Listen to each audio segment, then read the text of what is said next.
మిరియాల ఆవు దేవరమ్మ కథనే వినరమ్మ ఆ తల్లి మైమలు ఎన్నో మన సారినరమ్మ మిరియాల ఆవు దేవరమ్మ కథనే వినరమ్మ ఆ తల్లి మైమలు ఎన్నెన్నో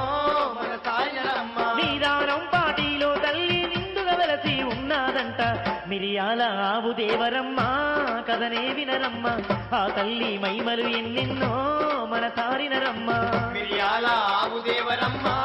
కథనే వినరమ్మ ఆ తల్లి మైమలు ఎన్నెన్నో